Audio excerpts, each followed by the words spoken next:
নমস্কাৰ সুপ্ৰভাত আপুনি চাই আছে নিউজ 18 অসম নৰ্থ ইষ্ট এয়া গুড মৰ্নিং 18 মই জয়ন্ত মাধৱ গোস্বামী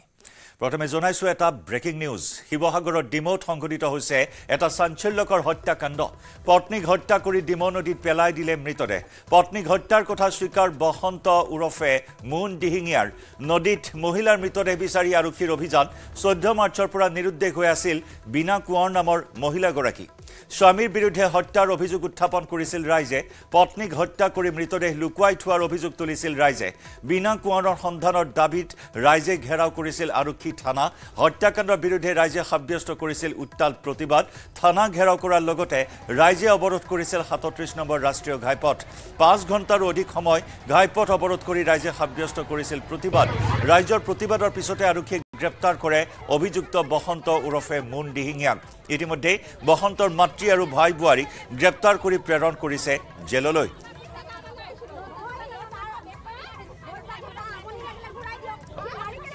অৱশেষত এই হত্যাকাণ্ডৰ ৰহস্য ভেদ হৈছে ৰহস্য ফাদিল হৈছে কালিৰে পৰা যথেষ্ট উত্তেজনাপূৰ্ণ এটা পৰিস্থিতি 37 নম্বৰ ৰাষ্ট্ৰীয় ঘাইপথত মহিলাসকলে অৱৰোধ কৰি প্ৰতিবাদ সাব্যস্ত কৰিছিল অভিযুক্ত গ্ৰেপ্তাৰৰ দাবীৰে প্ৰতিবাদ সাব্যস্ত কৰিছিল আৰু এই প্ৰতিবাদী কাৰ্যসূচীৰ পিছত গাল উৰিল আৰক্ষীয়ে গ্ৰেপ্তাৰ কৰিলে হত্যাকাণ্ডৰ অভিযুক্ত এইগৰাকী মহিলাৰ স্বামীক গ্ৰেপ্তাৰ কৰাত সকলো ৰহস্য ফাদিল হৈছে পত্নীক হত্যা কৰি নৈত পেলাই দিয়াৰ কথা ইতিমধ্যে আৰক্ষীৰ জেৰাত স্বীকাৰ কৰিছে আৰক্ষীয়ে বৰ্তমান অভিযান চলাই আছে মৃতদেহৰ সন্ধানত এতিয়াও মৃতদেহ বিচাৰি পোৱা হোৱা নাই আৰু যাক লৈ সমগ্ৰ অঞ্চলটোত উত্তেজনা চাঞ্চল্য অব্যাহত আছে পত্নীক হত্যা কৰি ডিমৌ নদীত পেলাই দিছিল মৃতদেহ ইতিমধ্যে এই হত্যাকাণ্ডৰ কথা স্বীকাৰ কৰিছে বসন্ত উৰফে এইজন মুন দিহিঙিয়াই 14 মাৰ্চৰ পৰা সন্ধানহীন হৈ আছিল মহিলাগৰাকীৰ সন্ধান উলিয়াব পৰা নাছিল আৰক্ষীয়ে আৰু অৱশেষত ধৈৰ্যৰ বান্ধ ছিঙি যোৱাত মহিলাসকলে কালিৰ দিনটোত 37 নম্বৰ ৰাষ্ট্ৰীয় ঘাইপথ অৱৰোধ কৰি সাব্যস্ত কৰিছিল প্ৰতিবাদ 5 ঘণ্টা ধৰি ৰাষ্ট্ৰীয় ঘাইপথ অৱৰোধ কৰাত অৱশেষত আৰক্ষীৰ গাল উৰিল আৰক্ষীয়ে গ্ৰেপ্তাৰ কৰিলে বসন্ত কুঁৱৰক বিনা কুঁৱৰ নামৰ মহিলাগৰাকীক হত্যা কৰি নৈত পেলাই দিছিল স্বামীয়ে আৰু পত্নীক হত্যা কৰি মৃতদেহ লুকুৱাই থোৱাৰ অভিযোগ উত্থাপন কৰি ৰাইজে সাব্যস্ত কৰিছিল প্ৰতিবাদ বিনা কুঁৱৰৰ সন্ধানৰ দাবীত ৰাইজে ঘেৰাও কৰিছিল আৰক্ষী থানা হত্যাকাণ্ডৰ বিৰুদ্ধে ৰাইজে সাব্যস্ত কৰিছিল উত্তাল প্ৰতিবাদ আমি জনাইছো পুনৰবাৰ 37 নম্বৰ ৰাষ্ট্ৰীয় ঘাইপথত কালি এক তীব্ৰ উত্তেজনাপূৰ্ণ পৰিস্থিতিয়ে বিৰাজ কৰে য'ত নেকি 5 ঘণ্টাৰো অধিক সময় ঘাইপথ অৱৰোধ কৰি ৰাইজে সাব্যস্ত কৰিছিল প্ৰতিবাদ আৰু এই ৰাইজৰ প্ৰতিবাদৰ পাছতে আৰক্ষীয়ে গ্ৰেপ্তাৰ কৰে অভিযুক্ত বসন্ত উৰফে মুন দিহিঙিয়াক ইতিমধ্যে বসন্তৰ মাতৃ আৰু ভাই বুৱাৰীকো গ্ৰেপ্তাৰ কৰি প্ৰেৰণ কৰিছে জেললৈ আৰক্ষীয়ে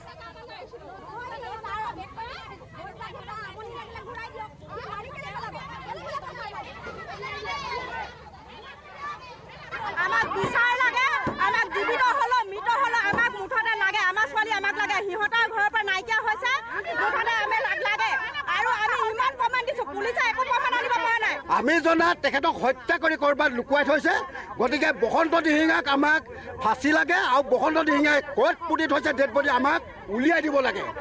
আমাক জীৱিত হওক মৃত হওক কথা নাই আমাক সোনকালে লাগে জীৱিতত আমি পোৱা হ'ব আমি কি কয় আশা কৰা নাই কিন্তু আমাৰ মৃত হ'লেও আমাৰ ডেড বডি দৰকাৰ হৈছে গতিকে আমাক সেই মানি লগা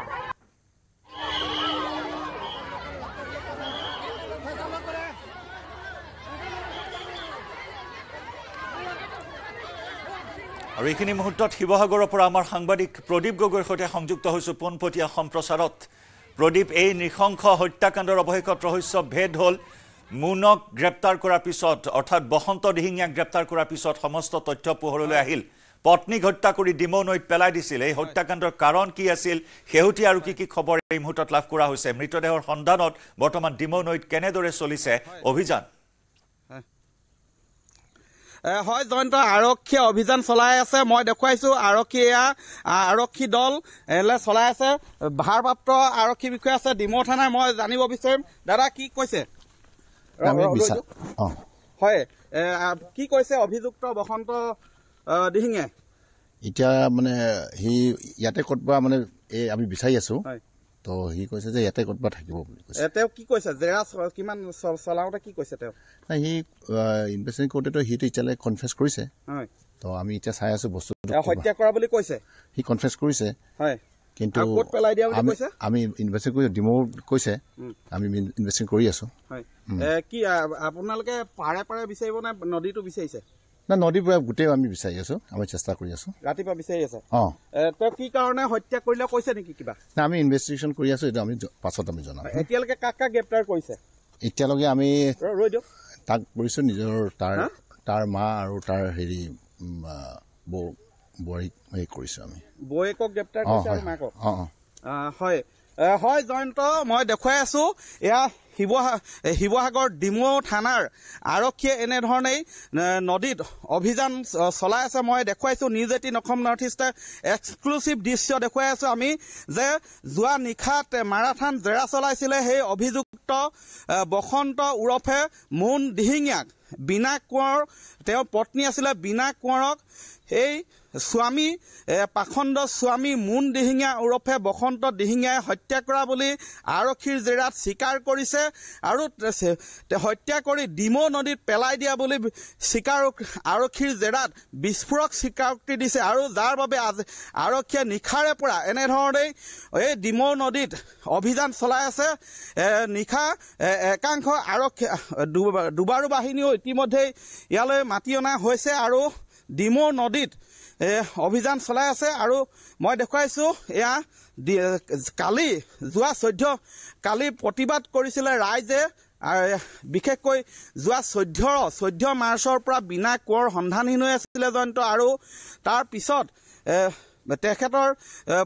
স্থানীয় লোকে অভিযোগ উত্থাপন কৰিছিলে যে বিনা কোঁৱৰক হত্যা কৰা হৈছে বুলি তেওঁলোকে সন্দেহ কৰিছিলে আৰু এই কাণ্ডত বসন্ত ওৰফে মুন দিহিঙীয়া আৰু তেওঁৰ মাতৃ জ্যোতি দিহিঙীয়া আৰু তেখেতৰ ভাই বোৱাৰী এই হত্যাকাণ্ডত জড়িত থকাৰ অভিযোগ উঠিছিলে আৰু সেই অনুসৰি সেই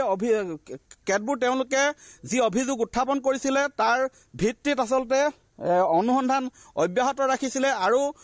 স্থানীয় ৰাইজে উদ্ধাৰ কৰিছিলে কেতবোৰ বিনা কোঁৱৰে পৰিধান কৰা কেতবোৰ সামগ্ৰী যিবিলাকত তেজৰ চেকুৰা লাগি আছিলে আৰু তাৰ ভিত্তিত আৰক্ষীয়ে বাৰম্বাৰ স্থানীয় ৰাইজে আৰক্ষীক বাৰম্বাৰ কৈ আহিছিলে যে বিনা কোঁৱৰক হত্যা কৰা হৈছে বুলি কৈ আহিছিলে আৰু সেয়াই আচলতে হ'বলৈ গৈ আছে ইতিমধ্যেই যিগৰাকী মূল অভিযুক্ত মুন দিহিঙীয়া প্ৰদীপ 14 মাৰ্চৰ পৰাই সন্ধানহীন হৈ আছে বিনা কোঁৱৰ হয়তো 14 মাৰ্চতে ডিমৌ নৈত পেলাই দিছিল মৃতদেহ 14 মাৰ্চৰ পৰা এতিয়া মাৰ্চ মাহৰ আজি 20 তাৰিখ পালেহি গতিকে আজিলৈকে আৰক্ষীৰ গা লৰা নাই হত্যাকাণ্ড সন্দৰ্ভত বা হত্যাকাৰীক বা অভিযুক্তক গ্ৰেপ্তাৰ কৰাবলৈ প্ৰতিবাদৰ পিছতহে গা লৰিল আৰক্ষীৰ হয় জয়ন্ত কালি আমি দেখুৱাইছিলো যে কালি 3-4খন গাঁৱৰ ৰাইজে ডিমৌ থানা ঘেৰাও কৰিছিলে ডিমৌ থানা ঘেৰাও কৰি বিনা কোঁৱৰৰ সন্ধান উলিওৱাৰ দাবী জনাইছিলে তাৰ থানা ঘেৰাও কৰাৰ পিছতে ডিমৌ চহৰৰ মাজমজিয়াৰেদি যোৱা 37 নং ৰাষ্ট্ৰীয় ঘাইপথটো কেইবা ঘণ্টা ধৰি অৱৰোধ কৰিছিলে আৰু ৰাইজক আশ্বাস দিছিলে আৰক্ষীয়ে প্ৰশাসনে যে তেওঁলোকে 24 ঘণ্টাৰ ভিতৰত সন্ধান উলিয়াব আৰু প্ৰথমে যদিও বসন্ত দিহিঙীয়াই স্বীকাৰ কৰা নাছিলে তেওঁ যে পত্নীক হত্যা কৰিছে কিন্তু কালিয়ে পুনৰ মাৰাথান জেৰা চলাই আৰক্ষীয়ে আৰু সেই জেৰা চলাওঁতে আৰক্ষীক স্পষ্টকৈ কনফাৰেন্স কৰিছে তেওঁলোকে স্বীকাৰোক্তি দিছে যে বিনা কোঁৱৰক হত্যা কৰিছে 14 মাৰ্চৰ দিনাই হত্যা কৰি এই যিখন নদী দেখিছে ডিমৌ নদী এই ডিমৌ নদীত মৃতদেহ পেলাই দিয়া বুলি বিস্ফোৰক স্বীকাৰোক্তি দিছে আৰু যাৰ সেই স্বীকাৰোক্তিৰ ভিত্তিত আৰক্ষীয়ে অভিযান অব্যাহত ৰাখিছে কিন্তু লক্ষণীয় যে যিহেতু 14 মাৰ্চ আজি 6-7 দিন হৈ গৈছে গতিকে মৃতদেহ নিশ্চয় গেলি যোৱাটো স্বাভাৱিক কথা আৰু কিন্তু এই ক্ষেত্ৰত যেহেতু নদী পানী বৰ্তমান যেহেতু বৰষুণ দিছিলে যথেষ্ট আৰু নদী পানী কিছু পৰিমাণে পূৰ্বৰ তুলনাত বাঢ়িলে নদীত সোঁত বৈ আছে গতিকে মৃতদেহ উদ্ধাৰ কৰিবলৈ কিমান সময় লাগিব সেয়া সময়ে ক'ব কিন্তু এই মুহূৰ্তত মই দেখুৱাইছো পৰিৱেশ যে আৰক্ষীৰ দলে বৰ্তমান উদ্ধাৰ কৰিবলৈ এনেধৰণে অভিযান আৰম্ভ কৰিছে কিন্তু আমি নিশ্চয়কৈ আমি সকলোৱে জানো যে মৃতদেহ এনেধৰণে পাৰত থাকি নিশ্চয় উদ্ধাৰ কৰিব পৰা নহ'ব নিঃসন্দেহে ইয়াত দুবাৰো মাতিব লাগিব বা NDRF বা SDRFৰ দল মাতিব লাগিব আৰু সেইবিলাকৰ যা যোগাৰ কৰিছে নাই আমি সেই বিষয়ে জানিবলৈ চেষ্টা কৰিম মই দেখুৱাইছোঁ এয়া শিৱসাগৰ ডিমৌ থানাৰ আৰক্ষী ভাৰপ্ৰাপ্ত আৰক্ষী বিষয়া আছে মই পুনৰ সুধিম পানীত নমাৰ কিবা ব্যৱস্থা কৰিছে নেকি দাদা না সব ব্যৱস্থা আছে আমি কৰি আছো ন হয় হয় ইয়াৰ ব্যৱস্থা কৰি আছে বুলি তেওঁলোকে সদৰি কৰিছে মই দেখুৱাইছোঁ এইখন হৈছে ডিমৌ নদী আৰু এই ডিমৌ নদীত মৃতদেহ পেলাই দিয়া বুলি সদৰি কৰিছে স্বীকাৰ কৰিছে যিগৰাকী মূল অভিযুক্ত পাখণ্ড স্বামী মুন দিহিঙীয়া ওৰফে বসন্ত দিহিঙীয়াই আৰু বসন্ত দিহিঙীয়া ইতিমধ্যে আৰক্ষীয়ে গ্ৰেপ্তাৰ নিশ্চয় প্ৰদীপ এতিয়া এই ঘটনাই সকলোকে জোকাৰি গৈছে এই মুহূৰ্তত কাৰণ পত্নীক হত্যা কৰি 14 মাৰ্চতে ডিমৌ নৈত পেলাই দিছিল এতিয়া মৃতদেহৰ অৱস্থিতিক লৈ যথেষ্টখিনি প্ৰশ্ন আছে মৃতদেহ উপঙি থাকিব পাৰে নে পানীৰ তলতে থাকিব পাৰে বিভিন্নখিনি কথা আছে দুবাৰো আহিব উদ্ধাৰকাৰী দল আহিব কিছু সময় পিছতে পানীত নামিব অভিযান চলাব কিন্তু কথা হ'ল প্ৰদীপ কেনেদৰে এই নৃশংস হত্যাকাণ্ড সংঘটিত হ'ল সেয়াই হৈছে ডাঙৰ প্ৰশ্ন কিবা পাৰিবাৰিক কন্দল আছিল বা কিবা প্ৰেমজনিত কাৰণ আছিল যাৰ বাবে এনেদৰে নিজৰ স্বামীয়ে নৃশংসভাৱে হত্যা কৰিলে পত্নীক বিনা কোঁৱৰৰ পৰিয়ালৰ লোকে কিবা অভিযোগ আনিছে তেনেকুৱা আমি জয়ন্ত আমি কালি ইতিমধ্যে যিসকল ৰাইজে কালি প্ৰতিবাদ সাব্যস্ত কৰিছিলে ৰাইজে সদৰি উল্লেখ কৰিছে যে তেওঁলোকে সেইদিনা যে 14 মাৰ্চৰ নিশা আচলতে তেওঁলোকৰ ঘৰত বসন্ত দিহিঙাৰ ঘৰত কাজিয়া সূত্ৰপাত হৈছিলে আৰু সেই কথা তেওঁলোকে ওচৰ চুবুৰীয়া শুনিছিলে তেওঁলোকে চিঞৰ বাখৰ কৰা কিন্তু আৰক্ষীয়ে এই মুহূৰ্তলৈকে সঠিকভাৱে সদৰি কৰা নাই মই ইতিমধ্যে ভাষ্য নিউজ 18 অসম নৰ্থ ইষ্টৰ দৰ্শকসকলক দেখুৱাইছোঁ যে আৰক্ষীয়ে কি ভাষ্য প্ৰদান কৰিছে আৰক্ষীয়ে এই সন্দৰ্ভত অধিক তথ্য সদৰি কৰাৰ পৰা বিৰত আছে কিন্তু এই কথা কেৱল স্বীকাৰ কৰিছে যে তেখেতক হত্যা কৰা হৈছে কিন্তু কি কাৰণে হত্যা কৰি নদীত পেলাই দিলে সেই কথা এতিয়াও স্পষ্ট হোৱা নাই কিন্তু পাৰিবাৰিক কন্দল আছিলে বুলি ৰাইজে ইতিমধ্যে কালি বাৰম্বাৰ উল্লেখ কৰিছে যে দীৰ্ঘদিনৰ পৰা যেতিয়া তেখেতৰ ভাতৃয়ে আচলতে বিয়া কৰাইছিলে ভাই বোৱাৰী সেইখন ঘৰলৈ অহাৰ পিছৰ পৰা আচলতে কন্দলৰ পৰিমাণ বাঢ়ি গৈছিলে বুলি কালি উল্লেখ কৰিছে শাহুৱেকৰ সৈতেও কাজিয়াৰ সূত্ৰপাত হৈছিলে আৰু ইতিমধ্যে তেখেতৰ মাতৃ মুন দিহিঙীয়া ওৰফে বসন্ত দিহিঙীয়াৰ মাতৃকো ইতিমধ্যে আৰক্ষীয়ে গ্ৰেপ্তাৰ কৰি জেললৈ প্ৰেৰণ কৰিছে আৰু যিগৰাকী বোৱাৰীয়েক আছিলে ভাই বোৱাৰীয়েক তেখেতকো জেললৈ প্ৰেৰণ কৰিছে গ্ৰেপ্তাৰ কৰি আৰু সেই গ্ৰেপ্তাৰ কৰি জেললৈ প্ৰেৰণ কৰাৰ পৰা এটা কথা কালিয়ে স্পষ্ট হৈছিলে যে এয়া যে এটা হত্যাকাণ্ড সংঘটিত হৈছে গতিকে সেয়া কালিয়ে স্পষ্ট হৈছিলে কাৰণ হত্যাৰ কথা আৰক্ষীয়েও আচলতে ক্লু লাভ কৰিছিলে হত্যা এই ক্ষেত্ৰত কিছু প্ৰমাণ লাভ নকৰা হ'লে হয়তো জেললৈ কাকো প্ৰেৰণ নকৰে বা 24 ঘণ্টাই থানাত গ্ৰেপ্তাৰ নকৰে ৰাখি নথয় গতিকে সেই সূত্ৰে আচলতে ৰাইজেও ইতিমধ্যে স্পষ্ট কৰিছিলে যে কেইবাটাও দিশ চালিজাৰি চাই আচলতে কালি প্ৰতিবাদ কৰিছিলে আৰু মৃতদেহ জীৱিত হওক বা মৃত হওক মুঠতে বিনা কোঁৱৰৰ সন্ধান লাগে বুলি কালি দিনজুৰি প্ৰতিবাদ সাব্যস্ত কৰিছিলে ৰাষ্ট্ৰীয় ঘাইপথ অৱৰোধ কৰি ৰাখিছিলে কেইবা ঘণ্টা ধৰি আৰু তাকে লৈ শিৱসাগৰ জিলাতে তীব্ৰ প্ৰতিক্ৰিয়াৰ সৃষ্টি হৈছিলে আৰু নিশা মাৰাথান জেৰা চলাই আৰক্ষীয়ে সেই জেৰাত আচলতে যিগৰাকী মূল অভিযুক্ত মুন ওৰফে বসন্ত দিহিঙীয়াই স্বীকাৰ কৰিছে যে তেখেতৰ পত্নী বিনা কোঁৱৰ দিহিঙীয়াক হত্যা কৰি এই যিখন নদী মই দেখুৱাইছোঁ এই ডিমৌ নদীত পেলাই দিয়া বুলি বিস্ফোৰক স্বীকাৰোক্তি দিছে জয়ন্ত নিশ্চয় এতিয়া আৰু কিমান সময় প্ৰয়োজন হ'ব পাৰে প্ৰদীপ দুবাৰো দল উদ্ধাৰকাৰী দল আহি পোৱাৰ ক্ষেত্ৰত আৰু কিমান সময় প্ৰয়োজন হ'ব পাৰে এই নিৰ্দিষ্ট স্থানতে পেলাই দিছিল নে আন স্থানত পেলাই দিছিল আৰক্ষীক বিপথেও কৰবাত পৰিচালিত কৰা হৈছে নেকি বসন্ত দিহিঙীয়াই নিজেই দেখাই দিছে নে এই স্থান য'ত মৃতদেহ পেলাই দিছিল হয় জয়ন্ত এই যিটো স্থানত মই উপস্থিত আছোঁ ইয়াৰ পৰা প্ৰায় আধা কিলোমিটাৰ 1 কিলোমিটাৰমান নিলগতে হৈছে বসন্ত দিহিঙীয়াৰ ঘৰ আৰু বসন্ত দিহিঙীয়াৰ ঘৰৰ সমীপতে আছে এই ডিমৌ নদী আৰু তাৰ পৰা বৰ্তমান 1 কিলোমিটাৰ নিলগলৈকে বৰ্তমান আৰক্ষীয়ে ইয়াত চাইছে অভিযান চাইছে কিন্তু এই মুহূৰ্তত মই দেখুৱাইছোঁ আৰক্ষীৰ দলটো যিটো আচলতে এনেধৰণে মই পুনৰ কৈছোঁ এনেধৰণে পাৰত থাকিলে কিন্তু মৃতদেহ পোৱা নাযাব যদিহে নদীত পেলাই দিছে কিন্তু আৰক্ষীয়ে সদৰি কৰা অনুসৰি তেওঁলোকে SDFৰ দল মাতিছে দুবাৰো বাহিনী মাতিছে আৰু অনুসন্ধান তেওঁলোকে ইতিমধ্যেই নিশ্চয় প্ৰদীপ আপুনি সংযুক্ত হৈ থাকক এতিয়া এই স্থানতে মৃতদেহ পেলাই দিছে নে নাই সেই কথা দেখুৱাই দিয়া হৈছে নে নাই সেইসমূহ বিষয় এতিয়া যথেষ্ট গুৰুত্বপূৰ্ণ বিষয় অভিযান চলিব খন্তেক সময় পিছতে প্ৰদীপ আমি সংযুক্ত হ'ম আপোনাৰ সৈতে এটা মন্তব্য আছে আৰক্ষীৰ সেই মন্তব্য ভাষ্য আগবঢ়াই লৈছো এতিয়া মানে সি ইয়াতে ক'তবা মানে এই আমি বিচাৰি আছো তো সি কৈছে যে ইয়াতে ক'তবা থাকিব বুলি কৈছে তেওঁ কি কৈছে জেৰা কিমান চলাওঁতে কি কৈছে তেওঁ সি ইনভেষ্টিগেশ্যন কৰোঁতেতো সিটো এতিয়ালৈ কনফেছ কৰিছে তো আমি এতিয়া চাই আছো বস্তুটো হত্যা কৰা বুলি কৈছে সি কনফেছ কৰিছে কিন্তু আমি ইনভেষ্টিগেশ্যন কৰি ডিমৌ কৈছে আমি ইনভেষ্টিগেশ্যন কৰি আছো কি আপোনালোকে পাৰে বিচাৰিব নে নদীটো বিচাৰিছে না নদীৰ পৰা গোটেই আমি বিচাৰি আছো আমি চেষ্টা কৰি আছো ৰাতিপুৱা বিচাৰি আছে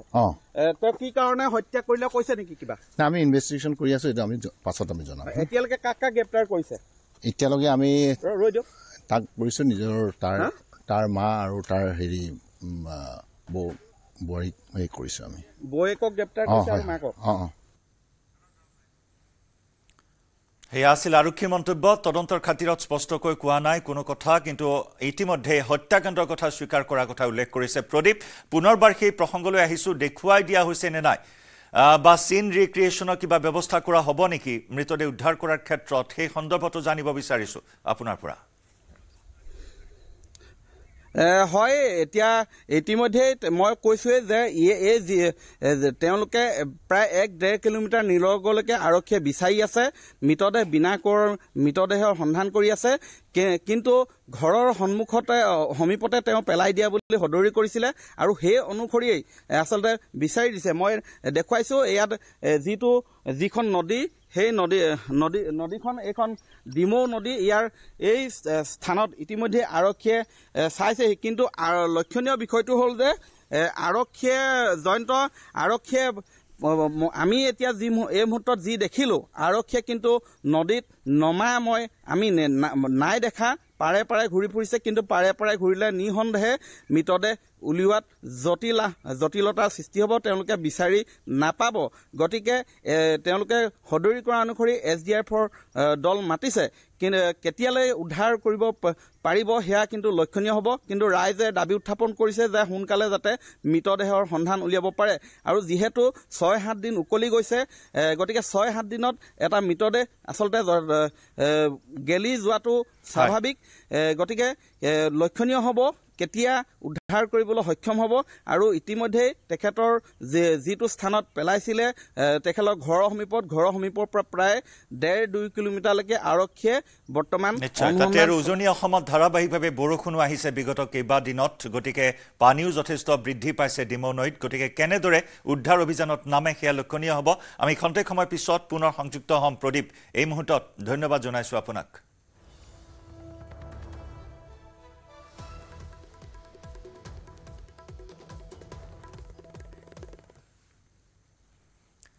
আৰু ইপিনে শিৱসাগৰৰ গোহাঁই চুকতো ভয়ংকৰ ঘটনা পত্নী আৰু শাহুৱেকক চুৰিৰে উপৰ্যুপৰি আক্ৰমণ নৱসন্দিকৈ বিৰুদ্ধে চুৰিকাঘাতৰ অভিযোগ আহত কৰবী বৰুৱা আৰু ফাগুনী বৰুৱা নামৰ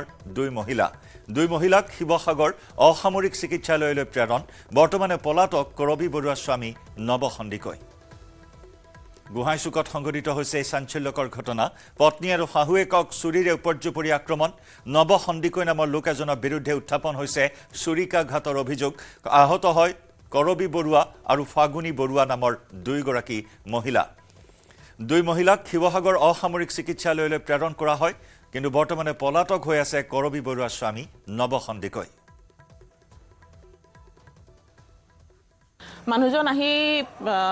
তেওঁৰ নামটো আমাৰ ঘৰত মানে বহুত দিনৰ পৰা ফাগুনী বৰুৱা আমাৰ ঘৰত ভাড়া লৈ আছিলে। তাৰে 1.5 মাহমানৰ আগত তেওঁৰ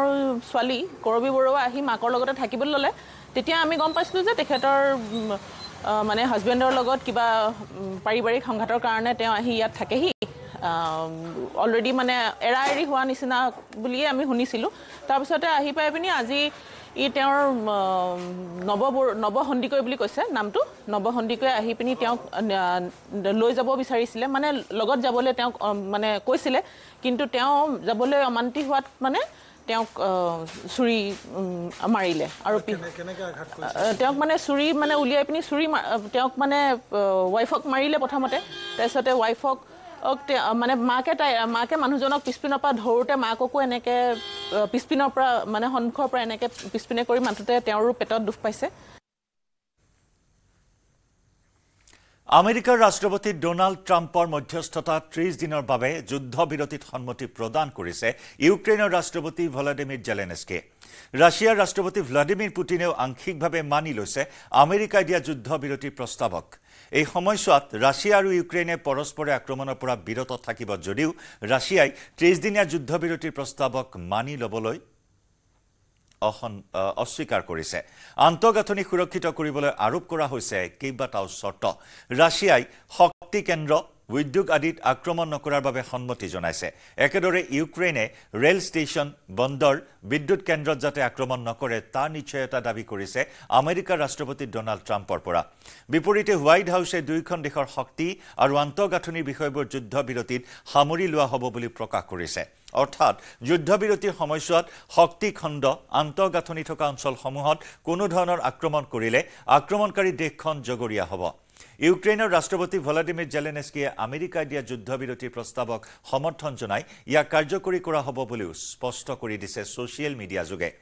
এই মাহৰ শেষৰ ফালে ছৌদি আৰবত অনুষ্ঠিত হ'বলগীয়া এক বৈঠকত ৰাছিয়া আৰু ইউক্ৰেইনৰ যুদ্ধবিৰতিৰ বিষয়সমূহ বিতংভাৱে আলোচনা কৰা হ'ব। ইফালে যুদ্ধবিৰতিৰ সুযোগ লৈ আমেৰিকাই ইউক্ৰেইনৰ শক্তি কেন্দ্ৰসমূহ তেওঁলোকক গতাই দিব লাগে বুলি মন্তব্য কৰিছে। আমেৰিকাৰ বিদেশ সচিব মাৰ্কো ৰুবিঅ' আৰু নিৰাপত্তা উপদেষ্টা মাইক ৱাল্টজে ইউক্ৰেইনৰ শক্তি কেন্দ্ৰসমূহৰ নিৰাপত্তা সুনিশ্চিত কৰিবলৈ আমেৰিকাক মালিকী স্বত্ব দিব লাগে বুলি কয়। যুদ্ধৰ সময়ত ইউক্ৰেইনক কৰা সহায়ৰ প্ৰতিদান হিচাপে আমেৰিকাই বিচাৰিছিল ইউক্ৰেইনত থকা বৃহৎ খনিজ ভাণ্ডাৰৰ মালিকী স্বত্ব। কিন্তু হোৱাইট হাউচতে বহি আমেৰিকাৰ এই প্ৰস্তাৱ সাহসিকতাৰে নাকচ কৰিছিল ইউক্ৰেইনৰ ৰাষ্ট্ৰপতি ভলোদিমিৰ জেলেনস্কিয়ে, যাৰ বাবে ক্ষুণ্ণ হৈছিল আমেৰিকাৰ ৰাষ্ট্ৰপতি ডোনাল্ড ট্ৰাম্প।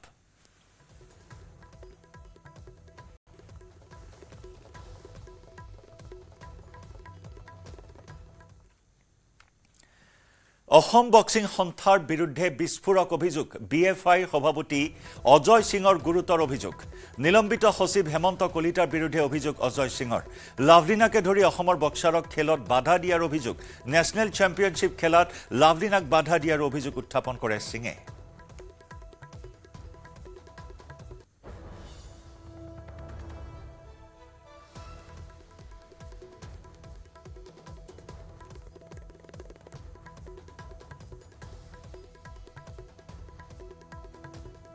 मैं राजेश भंडारी, उपाध्यक्ष बॉक्सिंग फेडरेशन ऑफ इंडिया, आज बड़े दुख के साथ ये कहना चाहता हूं कि जो घटनाएं बॉक्सिंग फेडरेशन में घटित हो रही है, इलेक्शन का दौर है, 28 मार्च को इलेक्शन होने जा रहे हैं, लेकिन मैं पहली बारी जिंदगी में देख रहा हूं कि एक दूसरे पे आरोप और प्रत्यारोप लगाए जा रहे हैं। आज ही खबर मिली, अखबारों में पढ़ने को मिला कि हमारे सेक्रेटरी जनरल हेमंत कलिता और ट्रेजरर दिग्विजय सिंह को सस्पेंड कर दिया गया है। उनके ऊपर फाइनेंशियल इरेगुलरिटी का एक आरोप लगाया गया है, जो कि मेरे ख्याल से बिल्कुल सरासर गलत है। ऐसी इरेगुलरिटी कभी भी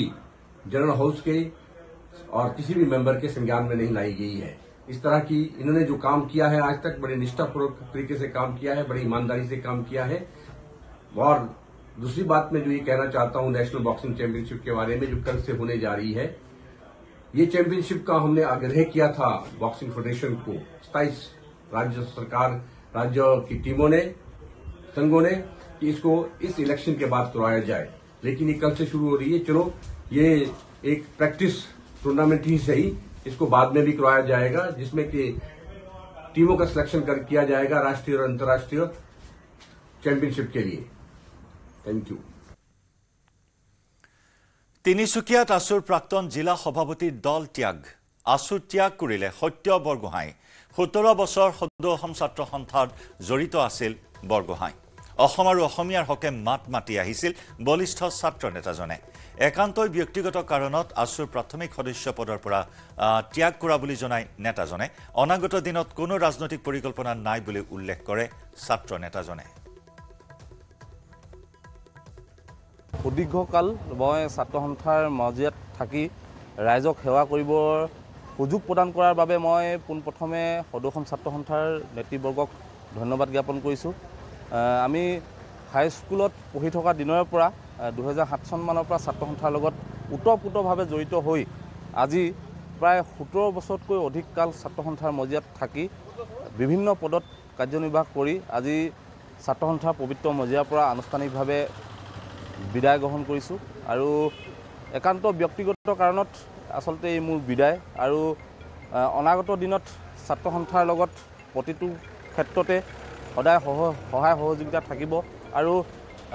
তিনিচুকীয়া জিলাখন গুইজান শাখা ছাত্ৰ সন্থা, তিনিচুকীয়া আঞ্চলিক ছাত্ৰ সন্থা, সদৌ তিনিচুকীয়া জিলা ছাত্ৰ সন্থাৰ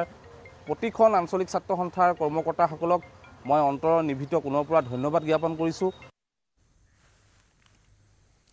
নামৰূপ সাৰ কাৰখানালৈ সুখবৰ। নতুন প্ৰকল্পত অনুমোদন কেন্দ্ৰীয় কেবিনেটৰ। নামৰূপ সাৰ কাৰখানাৰ চতুৰ্থটো গোট স্থাপনত অনুমোদন। BVFCLৰ চৌহদতে হ'ব এই নতুন প্ৰকল্প। 10,601 কোটি 40 লাখ টকাৰে নিৰ্মাণ কৰা হ'ব প্ৰকল্পটো। বছৰি 12 লাখ টন সাৰ উৎপাদন হ'ব এই নতুন প্ৰকল্পত। 4 বছৰৰ ভিতৰত সম্পূৰ্ণ হ'ব প্ৰকল্পটোৰ নিৰ্মাণৰ কাম। ভাল খবৰ, বাজেটত এই প্ৰস্তাৱ লোৱা হৈছিল আৰু সেই প্ৰস্তাৱ অনুসাৰে কেন্দ্ৰীয় কেবিনেটত অনুমোদন জনোৱা হৈছে। নামৰূপ সাৰ কাৰখানালৈ এই সুখবৰ। নতুন প্ৰকল্পত অনুমোদন কেন্দ্ৰীয় কেবিনেটৰ। নামৰূপ সাৰ কাৰখানাৰ চতুৰ্থটো গোট স্থাপনত অনুমোদন। BVPFCLৰ চৌহদতে হ'ব এই নতুন প্ৰকল্প, য'ত 10,601 কোটি 40 লাখ টকা ব্যয় সাপেক্ষে নিৰ্মাণ কৰা হ'ব প্ৰকল্পটো। বছৰি 12 লাখ টন সাৰ উৎপাদন কৰা হ'ব এই নতুন প্ৰকল্পত। অহা 4 বছৰৰ ভিতৰত নিৰ্মাণ কাৰ্য সম্পূৰ্ণ হ'ব প্ৰকল্পটোৰ। শ্ৰীভূমিত চিকিৎসকৰ বিৰুদ্ধে ভয়ংকৰ অভিযোগ। বৃহৎ ধনৰ বিনিময়ত নৱজাতকক বিক্ৰী কৰিলে চিকিৎসক নীলাদ্ৰী শেখৰ দাসে। শিশু বিক্ৰীৰ অভিযোগত অভিযুক্ত চিকিৎসকৰ বিৰুদ্ধে কঠোৰ ব্যৱস্থা গ্ৰহণ কৰিছে শ্ৰীভূমি জিলা প্ৰশাসনে। ইতিমধ্যে কৰিমগঞ্জৰ সদৰ থানাত নীলাদ্ৰী শেখৰ দাসৰ বিৰুদ্ধে দাখিল কৰিছে এজাহাৰ। উল্লেখযোগ্য যে কেইদিনমান পূৰ্বে এগৰাকী মহিলাই গৰ্ভপাত কৰাবলৈ আহিছিল শ্ৰীভূমি অসামৰিক চিকিৎসালয়ৰ চিকিৎসক নীলাদ্ৰী শেখৰ দাসৰ ওচৰলৈ। কিন্তু 5 মাহৰ গৰ্ভৱতী মহিলাগৰাকীক গৰ্ভপাত নকৰাৰ পৰামৰ্শ প্ৰদানৰ বেলেগ ব্যৱস্থা গ্ৰহণৰ আশ্বাস দি পঠিয়াই দিছিল। অৱশেষত 5 দিন পূৰ্বে নীলামবজাৰ এলেকাৰ অতি ভিতৰুৱা ঠাইত জীৱনজ্যোতি নামৰ ব্যক্তিগত স্বাস্থ্য প্ৰতিষ্ঠানত মহিলাগৰাকীৰ প্ৰসৱ কৰায়। অভিযোগ অনুসৰি কন্যা শিশুটিক জন্মৰ পাছতেই বৃহৎ ধনৰ বিনিময়ত চিকিৎসক নীলাদ্ৰী শেখৰ দাসে অন্য লোকৰ হাতত গতাই দিয়ে। লগতে জন্মৰ প্ৰমাণপত্ৰ তৈয়াৰ কৰি দিছিল চিকিৎসক নীলাদ্ৰী শেখৰ দাসে। শ্ৰীভূমি চহৰৰ বজেন্দ্ৰ ৰোডৰ এটা দম্পতীৰ হাতত তুলি দিছিল নৱজাতকটি। এই কথা পোহৰলৈ অহাৰ পিছতে শিশু সুৰক্ষা বিভাগে অভিযান চলাই উদ্ধাৰ কৰে নৱজাতকটিক। চাইল্ড এডপশ্যনৰ আইন উলংঘা কৰি চিকিৎসক নীলাদ্ৰী শেখৰ দাসে এটা পৰিয়ালৰ হাতত তুলি দিছিল নৱজাতকটিক। ইফালে অভিযুক্ত চিকিৎসকৰ বিৰুদ্ধে গোচৰ দাখিলৰ পাছতে পলাতক অৱস্থাত আছে নীলাদ্ৰী শেখৰ দাস। एडॉप्शन जो है एज पर कारा या फिर हामा एक्ट जो होते हैं उसके नहीं होके जो विदाउट एनी लीगल प्रोसेसिंग जो कोई भी बच्चा ले लेते हैं दैट इज टोटली इलीगल। तो ये प्रोसेस जब हम पता चला है हमारा डिस्ट्रिक्ट चाइल्ड प्रोटेक्शन यूनिट तुरंत पहले तो इंक्वायरी फील्ड वेरिफिकेशन किया, तब जो बात था वो जेन्युइन निकला। उसके बाद फर्दर हमारा हायर अथॉरिटी के साथ कंसल्ट करके फर्दर हम लोग फील्ड में जाके वेरीफाई करने के बाद रिकवर किया वो चाइल्ड को, एंड अल्टीमेटली चाइल्ड जो है now it's in the safe custody of child welfare committee. उसके बाद जो फर्दर जो लीगल प्रोसीडिंग्स है तो उसके ऊपर अभी फर्दर इन्वेस्टिगेशन चल रहा है। 26 মাৰ্চত গুৱাহাটীত IPL সকলোকে লাগে IPLৰ টিকট এঘণ্টাৰ ভিতৰতে অন্ত পৰিল IPLৰ শিক্ষাৰ্থী টিকট এঘণ্টাৰ ভিতৰতে শিক্ষাৰ্থীৰ বাবে মুকলি কৰা 400 টিকট কাউণ্টাৰ যোগে বিক্ৰী গুৱাহাটীত IPLৰ জৰ IPLৰ দুখন খেল অনুষ্ঠিত হ'ব বৰখাপাৰাত 26 মাৰ্চত ৰাজস্থান ৰয়েলছ বনাম KKR 30 মাৰ্চত ৰাজস্থান ৰয়েলছ বনাম চেন্নাই ছুপাৰ কিংছ দুইখন খেলৰ বাবে আকৰ্ষণ যথেষ্ট বৃদ্ধি পাইছে ক্ৰিকেট প্ৰেমীৰ মাজত সকলোকে লাগে দুইখন খেলৰ টিকেট মঙলবাৰৰ পৰা বিক্ৰী হৈছে ছাত্ৰ-ছাত্ৰীৰ বাবে টিকট মাত্ৰ 500 টকাতে উপলব্ধ হৈছে ছাত্ৰ-ছাত্ৰীসকলৰ বাবে টিকট অনলাইন যোগে টিকট বিক্ৰী প্ৰায় সম্পূৰ্ণ হৈছে এতিয়া ব্যয়বহুল কৰ্পোৰেটৰ টিকটহে বিক্ৰী হ'বলৈ বাকি ইফালে বিগত দুটা দিনত ছাত্ৰ-ছাত্ৰীৰ বাবে সংৰক্ষিত 500 টকীয়া টিকেট বিক্ৰী হৈছে গুৱাহাটীত ৰাজস্থান ৰয়েলছ আৰু KKRৰ মেচৰ ছাত্ৰ-ছাত্ৰীৰ টিকট আৰু ৰাজস্থান ৰয়েলছ আৰু চেন্নাই ছুপাৰ কিংছৰ খেলৰ সাধাৰণ টিকট উপলব্ধ হৈছে বক্স অফিচত সীমিত টিকটৰ বাবে বুক মাই শ্ব'টো ফাৰ্ষ্ট কাম ফাৰ্ষ্ট সাৰ্ভিস দিছে हाँ मिला है ना ये रहा या KKR Rajasthan Royals versus KKR Shahrukh Khan waiting to see Shahrukh Khan ticket ক্ৰয়ৰ বাবে ছাত্ৰ-ছাত্ৰীয়ে স্কুলৰ সঠিক প্ৰমাণপত্ৰৰ লগতে পোছাক পিন্ধি আহিছে যদিও টিকট পোৱা নাই আশাহত হৈ পৰিছে শিক্ষাৰ্থীসকল নাই দাদা নাই পোৱা আমি গুৱাহাটীৰে হয় একচুৱেলি RR ভাৰ্চেছ CSKৰ মেচখন বিচাৰিছিলোঁ নাপালোঁ মানে আজি এতিয়া পোৱা নাই মানে পিছত চাওঁ KKR ৰাজস্থান ষ্টুডেণ্ট টিকেট শেষ হৈ গৈছে নাই নাপালোঁ তাকে চাই গ'লোহি আজি তাৰপিছত পাৰিলে দেখা যাওক যদি আকৌ পাওঁ কালি ট্ৰাই কৰিম চাওঁ এবাৰ মই ক্লাছ 4ত পঢ়োঁ IPLৰ টিকেটটো লাগে পোৱা নাই এইখন স্কুলতে পঢ়োঁ শিক্ষাৰ্থীৰ বাবে টিকটৰ মূল্য 500 টকা ধাৰ্য কৰা হৈছে উল্লেখ্য যে ছাত্ৰ-ছাত্ৰীৰ বাবে টিকট অনলাইনত উপলব্ধ নহয় নেহেৰু ষ্টেডিয়াম আৰু বৰখাপাৰাত আছে শিক্ষাৰ্থীৰ বাবে টিকটৰ কাউণ্টাৰ বৃহস্পতিবাৰেও বুক মাই শ্ব'য়ে গুৱাহাটীৰ লাল গণেশৰ আস্থা একাডেমীত তৃতীয় দিনৰ টিকট বিক্ৰী কৰিব বিপুল বৰ্মনৰ report news 18 Assam north east বুধবাৰে অনুশীলন মেচত উজলি উঠিল ৰিয়ান পৰাগ অনুশীলনত বুধবাৰৰ মেচখনত ৰিয়ানে 64টা বলত 144 ৰানৰ বিধ্বংসী বেটিং কৰে 144 ৰানৰ ইনিংছত আছিল 10টা ছিক্সাৰ আৰু 16টা বাউণ্ডেৰী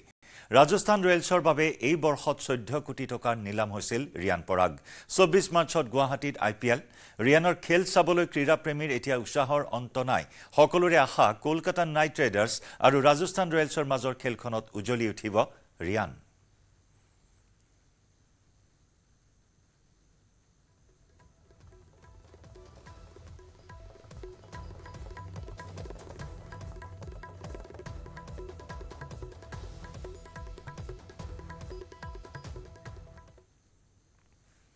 সময় হল গুড মৰ্নিং 18ৰ পৰা বিদায় লোৱাৰ খন্তেক বিৰতি পিছতে লৈ আহিম দ্ৰুত সংবাদ নমস্কাৰ